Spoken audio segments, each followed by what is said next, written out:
పిత పుత్ర పవిత్రాత్మ నామమున ఆమెన్. కరుణామయుడ, కనికరం కలిగిన దేవ, సర్వ మానవాళిని అమితంగా ప్రేమించే దేవ, ఈ పాప మానవాళిని అందరినీ మీ యొక్క ప్రవక్తల ద్వారా ముందుగా క్రమబద్ధీకరించుకుంటూ 10 ఆజ్ఞల ద్వారా క్రమశిక్షణలో నడిపించుకుంటూ మీ యొక్క జనన సమయానికి వచ్చేసరికి మీ చేత మానవులందరిలో స్నాపకుడు యోహాను కంటే అధికుడగు వాడు ఎవడునూ లేడు అని పొగడబడినటువంటి బాప్తిస్మ యోహాను గారి యొక్క జన్మదిన వేడుకలు జరుపుకుంటున్నాయి. ఈరోజు దేవా, వారి యొక్క గొప్ప జీవిత విధానాన్ని తెలుసుకునే భాగ్యాన్ని మాకు ప్రసాదించినందుకు మీకు ధన్యవాదాలు ప్రభు. మీ నాటి పవిత్ర వాక్యాలను విన్న వారందరూ మీ పవిత్రాత్మ సర్వీస్ని శక్తి ద్వారా ప్రేరేపించబడి బాప్తిస్మ యోహాను గారి యొక్క జీవితాన్ని ఆదర్శంగా తీసుకొని మీ మహిమార్థమై ఈ మానవులంతా జీవించే భాగ్యం ప్రసాదించమని మా నాథును మీ కుమారుడైన యేసయ్య ద్వారా మేము బ్రతిమాలి ప్రార్థిస్తున్నాం తండ్రి, ఆమెన్. పిత పుత్ర పవిత్రాత్మ నామమున ఆమెన్. గౌరవనీయులైన సహోదరి సహోదరులారా, ఈనాటి మన పవిత్ర దేవుని యొక్క వాక్య పఠనాలను ఆలకించుటకు మీకందరికీ మనస్ఫూర్తిగా ఆహ్వానము పలుకుతున్నాను. ఈనాడు ప్రపంచ మానవాళి అంతా బాప్తిస్మ యోహాను గారి యొక్క జన్మదిన వేడుకలను జరుపుకుంటుంది. ఈ శుభ సందర్భంలో మనము పవిత్ర బైబిల్ గ్రంథ పట్టణాల యొక్క ఆధారంగా వారి యొక్క గొప్పతనాన్ని తెలుసుకోవడానికి ప్రయత్నం చేద్దాం. ఈనాటి సుశేష పట్టణాలు: మొదటి పట్టణము యెషయా గ్రంథము 49వ అధ్యాయము 1వ వచనం నుంచి 6వ వచనం వరకు, మరియు అపోస్తల కార్యాలు 13వ అధ్యాయము 22వ వచనం నుంచి 26వ వచనం వరకు, సువార్త పట్టణము లోకా గారి సువార్త 1వ అధ్యాయము 57వ వచనం నుంచి 66వ వచనం వరకు, మరియు 80వ వచనం. మొదటి పట్టణ వాక్యాలు: ద్వీపంలారా నా మాట వినుడు, దూర ప్రాంత జాతులారా నా పలుకులు ఆలింపుడు. నేను తల్లి కడుపున పుట్టినప్పటి నుండి ప్రభువు నన్ను పిలిచి నా నామమును జ్ఞాపకము చేసుకొనెను. ఆయన నాకు పదునైన కత్తి వంటి వాక్కును ఒసగను. తన హస్తముతో నన్ను రక్షించెను. నన్ను వాడి అయిన బాణముగా చేసి వాడుకొనుటకు గాను తన అంబుల పొదిలో దాచెను. ఆయన నాతో, ఇజ్రాయేలు, నీవు నాకు సేవకుడవు, నీ వల్ల నాకు కీర్తి కలుగును అని చెప్పెను. నేను నిరర్ధకముగా శ్రమపడితిని, నా బలమునంతటిని వినియోగించినను ఫలితము సాధింపజాలనతినని నేను అనుకొంటిని. కానీ ప్రభువు తప్పక నా కోపు తీసుకొనును, నా కృషికిగాను నన్ను బహుకరించును. నన్ను మాతృగర్భమున రూపించిన ప్రభువు ఇట్లు సెలవిచ్చెను: యాకోబును తన వద్దకు కొనివచ్చుటకును, ఇజ్రాయేలును తన చెంతకు చేర్చుకొనుటకును ఆయన నన్ను తన సేవకునిగా నియమించెను. ప్రభువు నాకు కీర్తిని దయచేసెను, నా బలమునకు కారకుడు ఆయనే.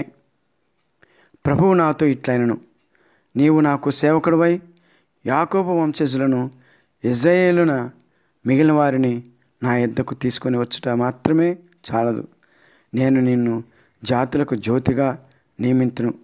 అప్పుడు నా రక్షణము నేల అంచుల వరకు వ్యాపించును. ఇది ఏలిన వారి వాక్కు. సర్వేశ్వరునికి వందనములు. రెండవ పట్టణము అపోస్తల కార్యాలు 13వ అధ్యాయము 22వ వచనం నుంచి 26వ వచనం వరకు. అతనిని తొలగించిన తరువాత దేవుడు దావీదును వారికి రాజుగా చేసెను. దేవుడు అతని గురించి చెప్పినది ఏమనా, ఇషయి కుమారుడైన దావీదు నాకు ప్రియమైన వాడని కనుగొంటిని. ఏలైనా అతడు నా చిత్తమును సంపూర్ణంగా నెరవేర్చును. దేవుడు తాను వాగ్దానం చేసిన ప్రకారము దావీదు వంశీయుడైన యేసును ఇశ్రాయేలు ప్రజలకు రక్షకునిగా చేసెను. యేసు రాకడకు పూర్వము పాపముల నుండి మరలి బాప్తిస్మమును పొందుడు అని యోహాను ఇశ్రాయేలు ప్రజలందరకు బోధించెను. మరియు యోహాను తన పనిని ముగించుచు జనులతో, నేను ఎవరినని మీరు తలంచున్నారు? మీరు ఎదురుచూస్తున్న వ్యక్తిని నేను కాను. ఇదిగో, ఆయన నా తరువాత రాబోచున్నాడు. ఆయన కాలి చెప్పులను విప్పుటకైనను నేను యోగ్యుడను కాను అనెను. సోదరులారా, అబ్రహాము వంశస్థులారా, దేవుని యందు భయభక్తులు కలిగిన వారులారా, ఈ రక్షణ సందేశము పంపబడినది మన కొరకే. ఇది ఏలిన వారి వాక్కు. సర్వేశ్వరునికి వందనములు. సువార్త పట్టణము, లోకగారి సువార్త 1వ అధ్యాయము 57వ వచనం నుంచి 66వ వచనం వరకు మరియు 80వ వచనము. యోహాను జననము. ప్రసవకాలము రాగానే ఎలిజబెత్తమ్మ కుమారుని కనెను. ప్రభువు ఆమె యందు గొప్ప కనికరమును చూపినని విని ఇరుగు పొరుగు వారును బంధువులను ఆమెతో కలిసి సంతసించిరి. 8వ నాడు ఆ శిశువునకు సున్నతి చేయవచ్చిరి. తండ్రి పేరును అనుసరించి జకర్యా అను పేరు పెట్టదలసిరి. కానీ బాలుని తల్లి వారితో, అట్లు కాదు, యోహాను అను పేరు పెట్టవలెను అని పలికెను. అంతటా వారు, మీ బంధువులలో ఆ పేరు గలవారు ఎవరునూ లేరు కదా అని, శిశువునకు నీవు ఏ పేరు పెట్టగోరుచున్నావు అని సైగలతో తండ్రిని అడిగిరి. అతడు పలక తెప్పించి అతని పేరు యోహాను అని వ్రాయగా వారందరూ ఆశ్చర్యపడిరి. వెంటనే అతని నోరు తెరవబడి నాలుక పట్టుసడలి దేవుని స్తుతించు మాట్లాడసాగాను. ఇరుగు పొరుగు వారు ఈ అద్భుతమునకు భయపడిరి. ఈ సమాచారము యోదయ పర్వత ప్రాంతంలో అందంతటను వ్యాపించెను. ఈ విషయములను వినిన వారందరూ, ఈ పసిబాలుడు ఎట్టివాడగునో అని మనసులో అనుకొనిరి. ఏలైనా దేవుని హస్తము అతనితో ఉండెను. ఆ బాలుడు వృద్ధి చెందుచు ఆత్మయందు బలసంపన్నుడాయెను. ఇజ్రాయేలు ప్రజలకు ప్రత్యక్షముగా ప్రబోధించు వరకు అతడు ఎడారిలో ఉండెను. ఇది క్రీస్తు సువిశేషము. క్రీస్తు మీకు స్తుతి కలుగునుగాక. ఆమేన్. గౌరవనీయులైన సహోదరి సహోదరులారా, మనము బాప్తిస్త యోహాను గారి గురించి క్లుప్తంగా తెలుసుకొని పోయే ముందు, పవిత్ర బైబిల్ గ్రంథంలో తండ్రి అయిన యెహోవా దేవుడు ఏర్పరచుకున్న ప్రవక్తలందరిలో గొప్పవారు ఎవరో ముందు తెలుసుకుంటూ, వారిలో ప్రత్యేకంగా బాప్తిస్త యోహాను గారి గురించి సవివరంగా తెలుసుకుందాం. మొదటిగా మోషే ప్రవక్త. మోషే ప్రవక్త ఇశ్రాయేలీయులను బానిసత్వం నుంచి నడిపించిన గొప్ప ప్రవక్త. తండ్రి అయిన యెహోవా దేవునిచే ముఖాముఖిగా మాట్లాడిన ఒకే ఒక్క ప్రవక్త. రెండవ ప్రవక్త ఎలీజా ప్రవక్త. ఆయన యొక్క ప్రత్యేకత నిరుత్సాహం నుండి ఉత్సాహం వరకు దేవునిచే ప్రేరేపింపబడి మరణించక తండ్రి దేవుని ఆజ్ఞ ప్రకారం అగ్ని గుర్రములచే దేవుని సన్నిధికి తీసుకువెళ్ళబడిన ప్రవక్త. అటు పిమ్మట ఆయనే బాప్తిస్త యోహాను గారి యొక్క ఆత్మగా ప్రసిద్ధి చెందిన ప్రవక్త, యోషేయ ప్రవక్త. రక్షకుని జన్మమును గురించి, మరణం గురించి ప్రవశించిన ప్రవక్త. తర్వాత ఇర్మియా ప్రవక్త. దేవుని హృదయ శుద్ధితో హృదయపూర్వకముగా ఆరాధించాలి అని ప్రకటించిన ప్రవక్త. దానియేలు ప్రవక్త. దేవుడైన యెహోవాను ఆరాధించు ఆచారాలు క్రైస్తవ విశ్వాసికి బలమును చేకూర్చును అని బోధించిన ప్రవక్త. హోషేయ ప్రవక్త. తన విశ్వాసులపైన, భక్తులపైన దేవుని కృప ఎల్లప్పుడూ ఉంటుంది అని తెలియజేసిన ప్రవక్త. యోనా ప్రవక్త.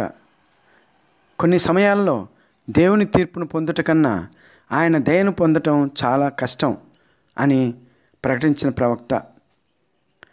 మీకా ప్రవక్త. ప్రతి వ్యక్తి నుండి యెహోవా దేవుడు ఆశించినది న్యాయంతోనూ, కనికరముతోనూ, వినయముతోనూ మెలగవలెను అని 6వ అధ్యాయము 8వ వచనంలో తెలియజేసిన ప్రవక్త. జకర్యా ప్రవక్త. ఈ ప్రవక్త సంజ్ఞాపూర్వకముగా దేవుడు మనిషిని 3 రకాలుగా జీవించమని తెలియజేశారని ఈ ప్రవక్త ప్రకటిస్తారు. అవి ఏమిటంటే, మనిషికి దేవుడు 3 రకాల గుర్రాలతో నడవమని తెలియజేశారు. అవి ఎరుపు, నలుపు మరియు తెలుపు అని దేవదూతచే ప్రకటించబడిన ప్రవక్త. ఈయనని విజనరీ ప్రవక్త అని కూడా అంటారు. హెస్కేల్ ప్రవక్త 1వ అధ్యాయము 1వ వచనం నుంచి 17వ వచనం వరకు చదివితే మనకి ఈ విషయం తెలుస్తుంది. ప్రభుత్వాలు వారి యొక్క ప్రజలను నిజమైన న్యాయంతోనూ దయతోనూ జాలితోనూ పరిపాలించాలి అని ప్రకటించిన ప్రవక్త. ఇక చివరిగా పవిత్ర బైబిల్ గ్రంథంలో ప్రవక్తలందరిలో చివరివాడు బాప్తిస్త యోహాను గారు. ఈనాడు మనం వారి యొక్క జన్మదిన వేడుకల్ని కొనియాడుతున్నాం. గౌరవనీయులైన సహోదరి సహోదరులారా, ఇప్పుడు మనం పట్టణాల వివరణను చూద్దాం. ఈనాటి మన దేవుని యొక్క వాక్య పట్టణాల వివరణను ధ్యానించుకుంటే మనకు 2 ప్రశ్నలు ఎదురవుతాయి. మొదటి ప్రశ్న, అసలు బాప్తిస్త యోహాను గారిని ఎందుకు స్మరించుకోవాలి, వారి యొక్క ప్రత్యేకత ఏమిటి అనేవి. గౌరవ మానవలోకమా, బాప్తిస్త యోహాను గారిని ఇంతగా గౌరవించుకుంటకు 5 కారణాలున్నాయి. వాటిలో మొదటిది వారి జనన ప్రత్యేకత, రెండవది ఆయన జనన కారణము, మూడవది ఆయన జనన ధన్యత, నాలుగవది ఆయన జీవిత పోలికలు, ఐదవది బాప్తిస్త యోహాను గారు దేవునికై జీవించిన విధానము. ఇవి గౌరవనీయులైన సహోదరులారా, ఇప్పుడు మనం అంశాల వారుగా వారి యొక్క గొప్పతనాన్ని తెలుసుకుందాం. ముందుగా జనన ప్రత్యేకత. గౌరవ సోదరులారా, మనం వివిధ ప్రవక్తల జనన విధానాలను గురించి పరిశీలిస్తే, వీరు ప్రవక్తలందరిలోకి దేవుని ద్వారా పంపబడి దైవశక్తిచే జన్మించిన ప్రవక్త. బిడ్డలు పుట్టుటకు అవకాశమే లేని స్త్రీకి జన్మించిన ప్రవక్త. అది కూడా బిడ్డలు పుట్టు వయసు కూడా కోల్పోయినప్పుడు జన్మించిన ప్రవక్త. జకర్య ఎలిజబెత్తములకు వృద్ధాప్యంలో జన్మించిన ప్రవక్త. దేవుని శాపానికి గురైన తండ్రిని తను జన్మించిన పిమ్మట తండ్రికి శాపముక్తిని తెచ్చిన ప్రవక్త. బాప్తిస్త యోహాను గారు జాతులకు జ్యోతిగా నియమింపబడి దేవుని రక్షణమును నేల అంచుల వరకు వ్యాపింప చేస్తాడు అని యెషయా ప్రవక్తచే ప్రవచించబడిన ఏకైక ప్రవక్త. యెషయా గ్రంథము 49వ అధ్యాయము 6వ వచనము. రెండవ అంశము కారణ జన్ముడు. గౌరవ సహోదరులారా, మనము పవిత్ర బైబిల్ గ్రంథమును పరిశీలిస్తే దాదాపుగా 12 మంది ప్రవక్తలుగా మనం ఉన్నట్లు చూస్తాం. కానీ వారందరిలో ప్రధానంగా మోషే ప్రవక్తగా గొప్పవారిలో ప్రథముడు.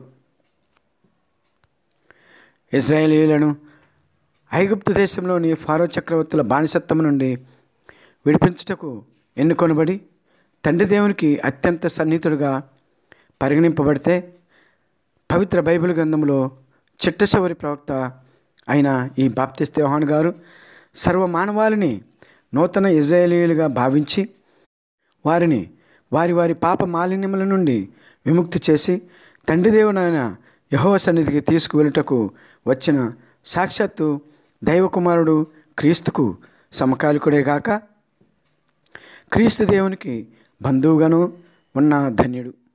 అన్నిటికన్నా ముఖ్యముగా సాక్షాత్తు దేవాది దేవుని తల్లి గర్భంలో ఉన్నప్పుడే దర్శించుకుని ఆనంద పరవశుడై ఉప్పొంగిపోయిన ప్రవక్త. అంతేకాక స్వయాన తన స్వహస్తాలతో మానవ రక్షకుడైన యేసుక్రీస్తుకి బాప్తిస్మం ఇచ్చుటకు ఎన్నికైన ప్రవక్త, ఒకే ఒక్క ప్రవక్త ఈ బాప్తిస్త యోహాను గారి ప్రవక్త.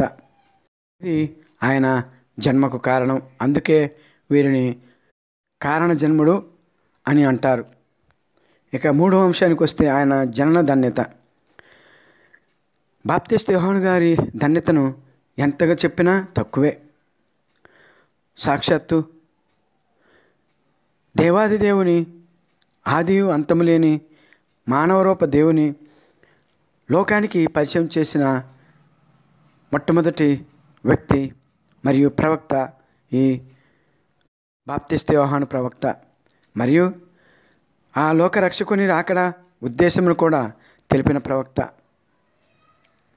తన జనన కారణకు కూడా యెషయా ప్రవక్తే కాకుండా తను కూడా స్వయంగా లోకరక్షకుని దూతగా ఆయన రక్షణ మార్గమును సిద్ధము చేయుటకు వచ్చితినని ఎంతో వినయంగా తన వద్దకు బాప్తిస్మం కొరకై వచ్చిన ఇశ్రాయేలీయులకు ఎంతో వినయంతో తెలిపి ధన్యుడైన ప్రవక్త ఈ బాప్తిస్త యోహాను ప్రవక్త.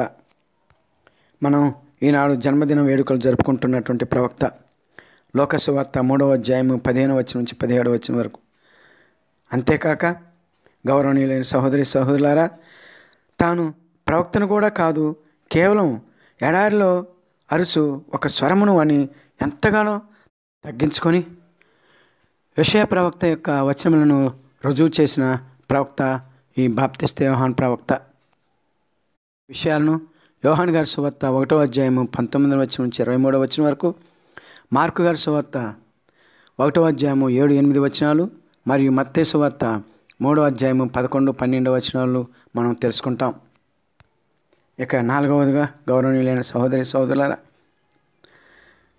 బాప్తిస్త యోహాను గారు ఇతర ప్రవక్తలు.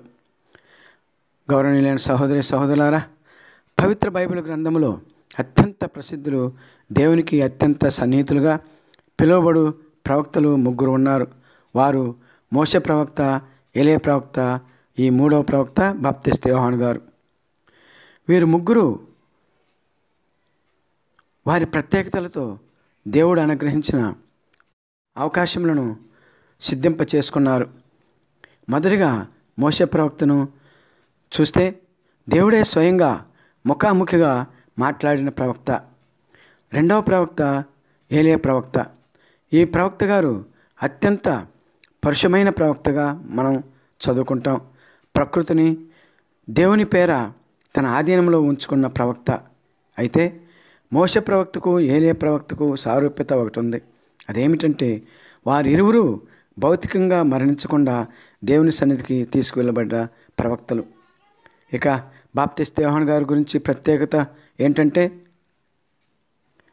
ఈ ప్రవక్త ఏలియా ప్రవక్త యొక్క ఆత్మగా పరిగణింపబడినట్లు మనం చదివాము.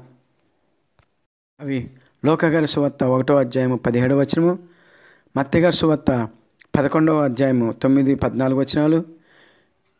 ఈ వచనాలు చివరలో మలాకీ ప్రవక్త 4వ అధ్యాయము 5-6 వచనాలు, లోకా సువార్త 1వ వచనము 16-17 వచనాలు, మార్కు సువార్త 9వ అధ్యాయము 10-13 వచనాలు, మత్తయి గారి సువార్త 17వ అధ్యాయము 10-13 వచనాలు, మలాకీ గ్రంథము 3వ అధ్యాయము 1-2 వచనాలు, మలాకీ గ్రంథము 5వ అధ్యాయము 4-5 వచనాలు. ఇవన్నీ బాప్తిస్త యోహాను గారి యొక్క ధన్యతకరమైనటువంటి జీవితాన్ని మరియు వివిధ ప్రవక్తలకు మరియు బాప్తిస్త యోహాను గారికి ప్రత్యేకతను వివరిస్తాయి. అయితే వీటన్నిటినీ పక్కన పెడితే మనం బాప్తిస్త యోహాను గారి యొక్క జీవిత విధానమును 5వ అంశంగా ధ్యానించుకుందాం. గౌరవనీయులైన సహోదరి సహోదరులారా, బాప్తిస్త యోహాను గారు తన అనుదిన జీవితంలో కూడా ఎంతో ప్రత్యేకతను సంతరించుకున్నారు. అదేంటంటే దేవుడే వీరి యొక్క అనుదిన జీవితము, ఆహారపు అలవాట్లను ప్రత్యేకించి నిర్ణయించారు. ఈ విషయాన్ని ముందుగానే యెషయా ప్రవక్త ప్రవశిస్తారు. మత్తయి సువార్త 3వ అధ్యాయము 3వ వచనం నుంచి. అందులో ఇలా తెలియజేయబడి ఉన్నది: ప్రభు మార్గమును సిద్ధం చేయుడు, ఆయన త్రోవలను తీర్చిదిద్దుడు, అని ఎడారిలో ఒక వ్యక్తి ఎలుగెత్తి పలుకుచుండెను అని బాప్తిస్తా యోహాను గూర్చి యెషయా ప్రవక్త పలికెను. అతడు ఒంటె రోమములు కంబలిగా ధరించి నడుమునకు తోలు పట్టిను కట్టి మిడతలను భుజించుచు పుట్టతేలను త్రాగుచు జీవించుచుండెను అని దేవుడే బాప్తిస్తా యోహాను గారి యొక్క ఆహారపు అలవాట్లను నిర్ణయించారని మనం గ్రహించే విధంగా యెషయా ప్రవక్త ద్వారా తెలియచేశారు.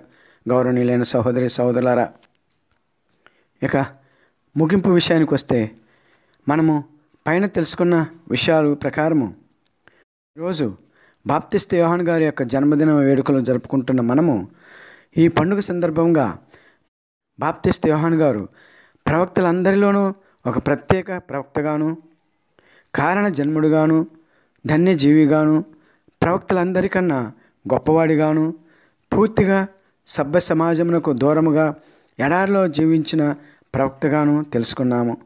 అంత గొప్ప భక్తుడు కాబట్టే యేసుదేవుడే స్వయంగా మానవులందరిలో స్నాపకుడు యోహాను కంటే అధికుడు అగువాడు ఎవ్వడు పుట్టలేదు అని తన శిష్యులకు యేసయ్య స్వయంగా చెప్పారు. గౌరవనీయులైన సహోదరి సహోదరులారా, నిజంగా ఇంత గొప్ప ధన్యత ఎవరికి ఉంటుంది? అందుకే ఈ బాప్తిస్తా యోహాను గారు ఎంతో ధన్యమైన ప్రవక్త అని మనము ఆయనను కొనియాడవచ్చు. మత్తయి సువార్త 11వ అధ్యాయము 11వ వచనము, లూకా సువార్త 7వ అధ్యాయము 28వ వచనము, మత్తయి సువార్త 17వ అధ్యాయము 12, 13 వచనాలు, మలాకీ గ్రంథము 4వ అధ్యాయము 5, 6 వచనాలు బాప్తిస్తా యోహాను గారి యొక్క ప్రత్యేకతను గురించి తెలియజేస్తాయి.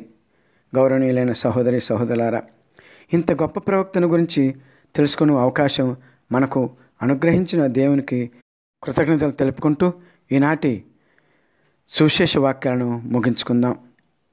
పితా, పుత్ర, పవిత్రాత్మలు ఇప్పుడు ఎప్పుడు ఎల్లప్పుడూ స్తుతించబడుదురుగాక, కీర్తించబడుదురుగాక, మహిమపరచబడుదురుగాక. ఆమేన్. పితా, పుత్ర, పవిత్రాత్మ త్రియేక దేవుడు మనలందరినీ కాచి కాపాడుతూ దీవించుదురుగాక. సహోదరి సహోదరులారా, ఆమేన్.